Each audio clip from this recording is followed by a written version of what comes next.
জাতিসংঘের সর্বোচ্চ আদালত international court of justice ICJ এর কাঠগড়ায় দাঁড়িয়েছে ইসরায়েল।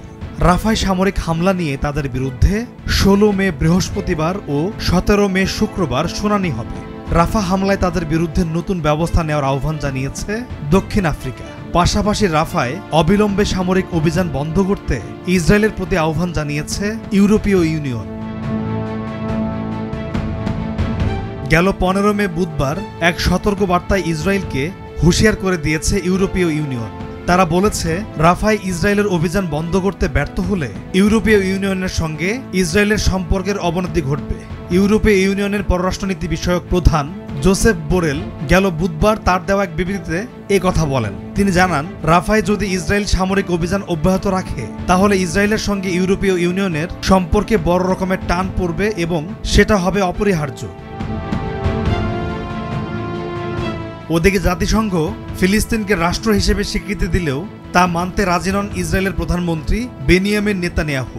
গেল বুধবার তিনি বলেছেন, ফিলিস্তিনকে রাষ্ট্র হিসেবে স্বীকৃতি দিয়ে জাতিসংঘ যে সিদ্ধান্ত নিয়েছে তা তার সরকার সর্বসম্মতিক্রমে প্রত্যাখ্যান করেছে।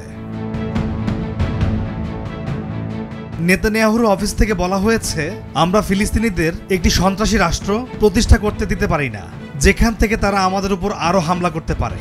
আমাদের আত্মরক্ষার মৌলিক অধিকার চর্চা থেকে জাতিসংঘের সাধারণ অধিবেশন কিংবা অন্য যে কোনো এন্টিটি কেউই ইসরায়েলকে ঠেকাতে পারবে না। সম্প্রতি জাতিসংঘের ১৯৩টি সদস্য রাষ্ট্রের মধ্যে ১৪৩টি রাষ্ট্রই ফিলিস্তিনকে স্বাধীন রাষ্ট্র হিসেবে স্বীকৃতি দেওয়ার প্রস্তাবের পক্ষে ভোট দিয়েছে।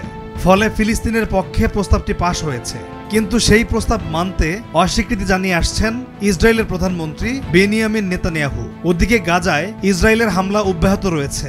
তারা গাজার উত্তরাঞ্চল এবং দক্ষিণাঞ্চলে বিক্ষিপ্তভাবে হামলা চালিয়ে যাচ্ছে।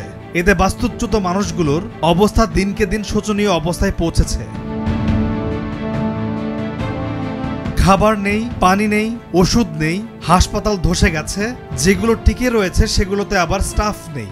এই বিপর্যস্ত অবস্থা ভাবিয়ে তুলেছে ইউরোপীয় ইউনিয়নের পররাষ্ট্রনীতি বিষয়ক প্রধান জোসেফ বোরেলকে। তিনি বিবৃতিতে বলেছেন, ইসরায়েলের সামরিক অভিযানের কারণে গাজার মানুষের কাছে মানবিক ত্রাণ বিতরণ আরও বেশি বিঘ্নিত হচ্ছে। দিনকে দিন অধিক থেকে অধিক পরিমাণ মানুষ অভ্যন্তরীণভাবে বাস্তুচ্যুত হচ্ছে। এতে দেখা দিয়েছে দুর্ভিক্ষ এবং মানুষের সীমাহীন দুর্ভোগ। পলাশ খান, নিউজ ডেস্ক, ভোরের কাগজ।